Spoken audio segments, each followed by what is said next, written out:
We gotta go and retrieve our equipment, yeah? From the Chamberlain, he's our best friend. Of course.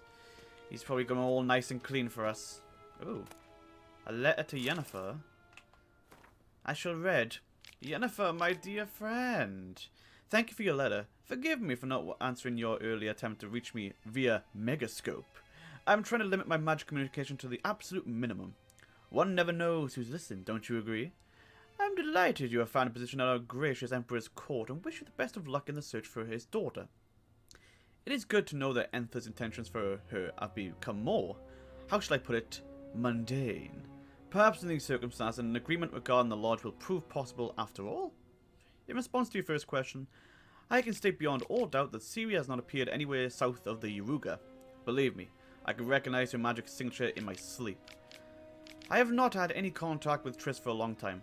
I only know that things in Novigrad have taken an ill turn. She mentioned something earlier about fleeing to Kovir, but I'm afraid that in the current political climate, that amounts to an impossible daydream. I hope I will soon be able to join you in Vissima. First, however, I must take care of some unfortunate yet urgent matters in Beauclair. With my fondest regards, Fringilla Vigo. P.S. Thank you for the news about Geralt. He always seems to land on his feet, doesn't he? Yes, indeed I do. You know, I'm like a big fucking cat. That's what I do. Oh, hello. Royal Lineages of the North. Wait, have I read this? Oh, I've read this. Yeah, I remember this. Yeah, Cirilla went missing. Why is it shown... Why am I looting the same fucking books? And the Sword for Witches. Why is it the same books? Well, sometimes anyway. Yeah, you thought I wouldn't remember, huh? You thought I had a bad memory? Well, you'd be right. But, ooh, She Who Knows.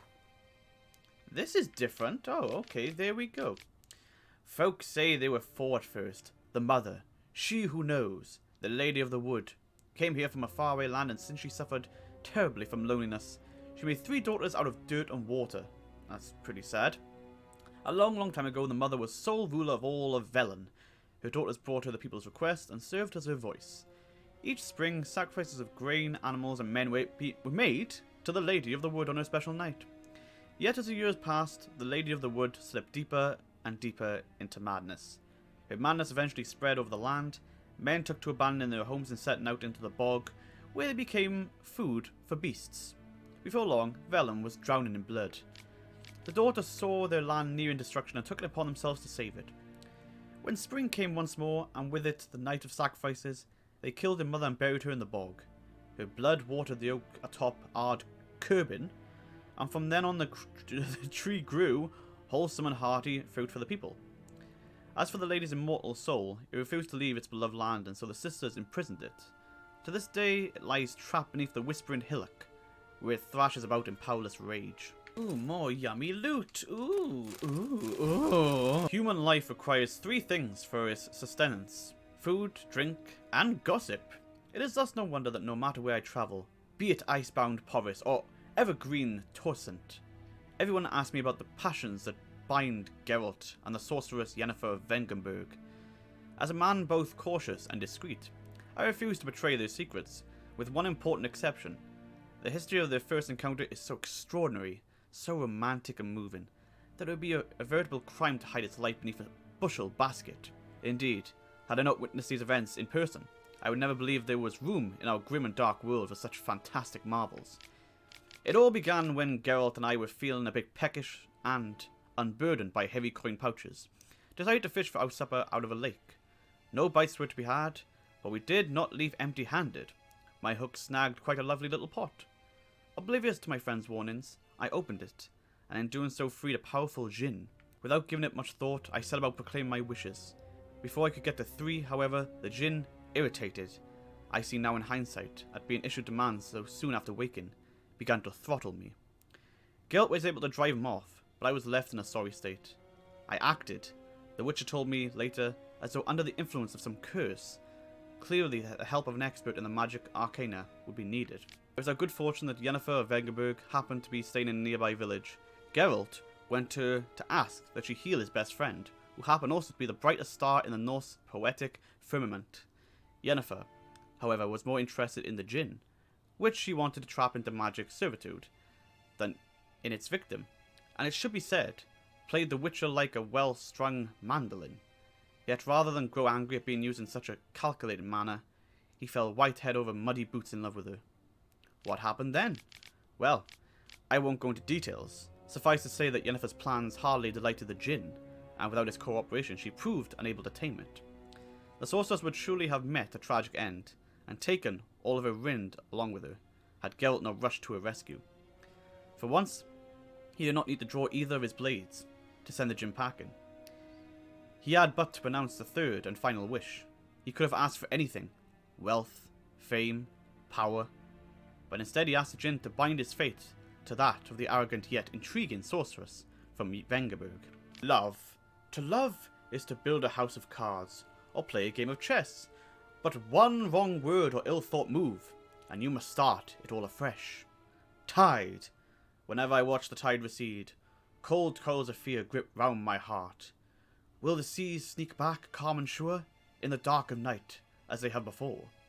Or will they stay on distant shores, leaving crushed shells and washed-up dreams, as memory of serfs of yore?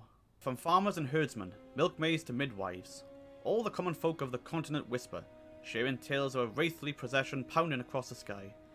The Wild Hunt, they call it. Winds and gales, storms and blizzards arise when it is sighted, and all grows cold, though the sun shone bright moments before. Some remember only the cold from the shock of the encounter, and claim the riders come always in winter. But nay, this is not so. The hunt brings its own ice. Death and war gallop in its wake, or so the superstition goes. Yet evil enough is the hunt itself. It takes folk captive, youths most often, in the prime of their wilding years, with 10 to 20 summers behind them. The hunt rushes in, and they disappear, only to return long years later, with no memory of what passed in the time between. What is a non-human? The answer is simple. As the very name suggests, it is something which resembles, and yet nevertheless is not, a human. Though it walks on 2 legs, speaks a tongue similar to our own, and dresses in similar attire, it all the same has more in common with base beast than noble man. Dwarves are like moles. They feel best underground and avoid direct sunlight. They like to live in filth, forever smudging themselves in mud and slime.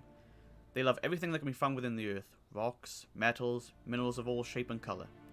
It is also said that, like their kindred moles, they feed most readily on worms, roaches, and other night crawlers. Halflings, for their part, are more reminiscent of gophers, fat, lazy, and loud in that typical rodent way. Their minds are filled only with thoughts of food and drink, which they steal from other nobler beasts and greedily squirrel away in their hovels. They are marked by a cruel craftiness. You could be dying of hunger, and they would not share a meal with you. You could be howling from poverty, and they could be swimming in gold, and yet they would still fleece you to the last crown. You could do nothing but good to them, and they will still stab a knife in your back. Elves, in turn, seem related to the birds of prey that dwell in far-off Zerrikania. They care most for coloured feathers. They would most readily spend all day staring at their reflections in the water, and singing their own praises. They are so awash in self-love that they no longer feel any desire towards members of the opposite sex of their own species. Their appearance, unquestionably pleasant to the eye, is highly misleading, for they are extraordinarily cruel, and any who would judge them by looks alone, they first dupe and then kill in cold blood. The best proof of this? The so-called Scotile, bandits that claim to fight for freedom, but in truth only long to kill humans. All these vile so-called elder races are, to our great fortune, slowly dying out. Joy fills the heart of every right-thinking man at the thought that his great-grandchildren will never know them, and in their day dwarves, halflings, and elves will be mere fairy tale characters used to scare young, impressionable children. Yennefer suggested I ask you about current events, the war and so on. Of course. The Emperor's servants should keep no secrets from each other. If you will, let us approach the map.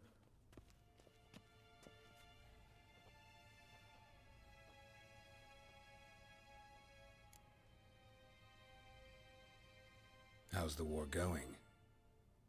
I mean, apart from the fact that Nilfgaard's triumph is imminent. I assume this to be a private conversation. We've no witnesses, so let's dispense with the propaganda, even that shrouded in irony. Our offensive was going splendidly until winter came. Edirn was in such disarray that we encountered no resistance. We had reached the Pontar before the first snows. Only a weakened Kedwin remained, and Radovid's Redania, which had ignored the rest of the North's pleas for help. We thought they'd sue for peace, perhaps even submit to vassalization. We waited for spring, certain of victory. Radovid? Submit? Yes, a vain hope, I agree.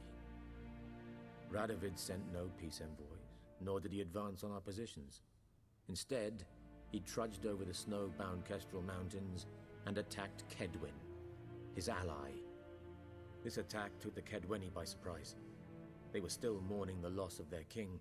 Rudderless and dejected, they laid down their arms after a few lost skirmishes and joined Radovid. And so by spring, instead of 2 weak enemies, we had only one powerful one. That admiration I hear in your voice? Radovid is our foe, but I cannot deny he is clever. He played us for fools, particularly dense ones at that. Returning to the war, this spring there was a massive battle in the marshes of Velen. Massive, yet indecisive. Both sides suffered enormous losses, unprecedented even. Radovid has retreated across the Pontar. He's safe for now, until reinforcements arrive from the south. Then Emperor Emir var Emrys will deal with him once and for all. Couldn't you just go home? Save everyone a lot of marching, not to mention a few human lives. I'm afraid the stakes are too high to fold now. We can only go all in.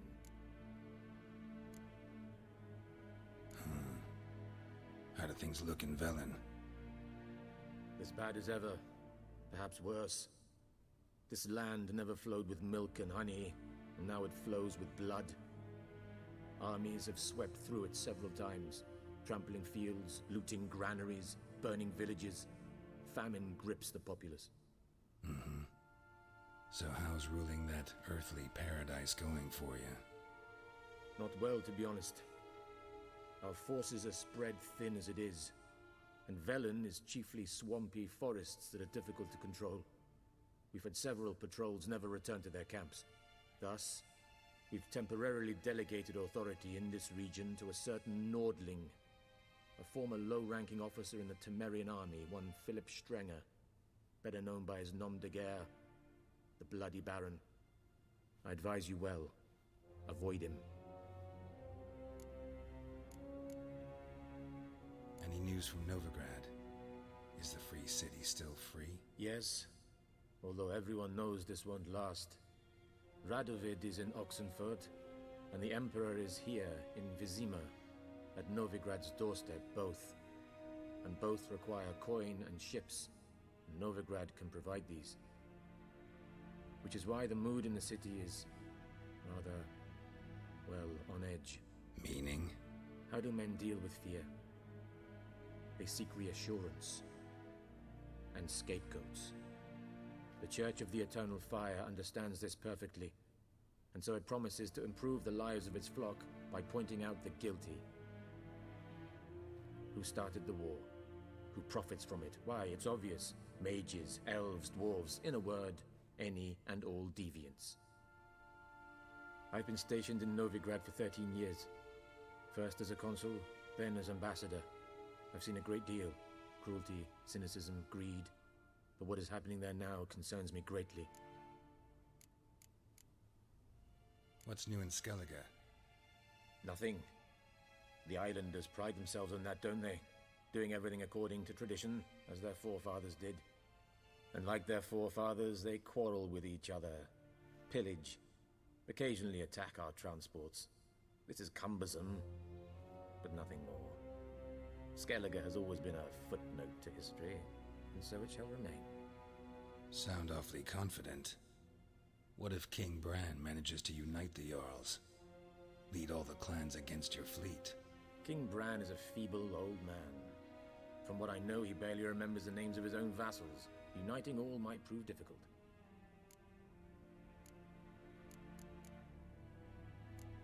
Thanks for your help. Think nothing of it. May the great sun light your path. Oh, how might I serve the gentleman? By returning my things.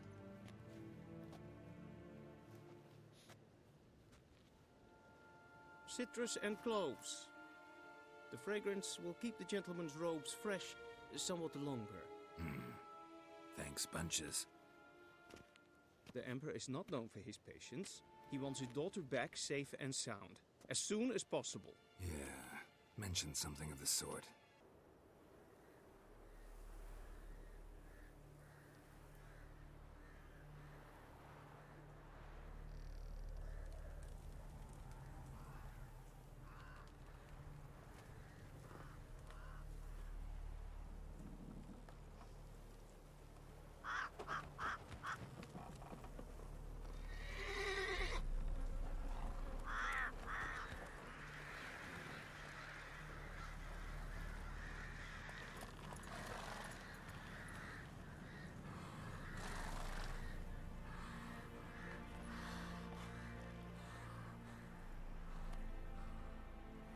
Okay, so I just looked at this notice board, and apparently they give me points of interest. Which, hell yeah, I'm definitely gonna, like, check these places out. I mean, oh my god, there's a lot. Ah! Ah! The whoreson's eyes? I am not a whoreson. Right, where is this thing we need to get? Oh, fuck. Oh dear. No! I need to get something, guys. Ah, loot it all. Let me drink my water. Let me eat my bread, and then we'll talk about this, okay? We'll talk about this. Ah, fuck's sake. Oh god. Right, hold on. Let's see. Is anything we can do? I don't think there is. Fuck it! Ah! Aha! I'm away. Right, Geralt, we gotta run. Geralt, run. Ignore them. Geralt, ignore them! Geralt, ignore them! I'm trying to fucking run, but he keeps fucking targeting. Come on! Stop targeting them! Roach! Help me, Geralt, keep targeting. Thank you. Right, run! Run! Yes! Aha! A very shitty escape, but it worked. Who are you guys? Well, whatever. I'm going to slice you! Ah! If I can even slice you. Right, they're level 4. They're a bit lower, so that's fine with me. Come here, Drowner. Ah. Shit. Right, just go that way. I shall deal with this. Oh. Yeah! Whoa, no, no, no. Oh. Alright then, bitches. Oh. Critical hit. Alright, you guys are okay. Get the fuck out of here. Right. What are you hiding around here? Hmm? Guys, you gonna attack me? Oh. It's about time you noticed me. Oh. Wah. Wah. Wah. Shit. I have to be quicker. Yeah. Oh, nope, you're not killing me. You're not fucking killing me. Nope, not you.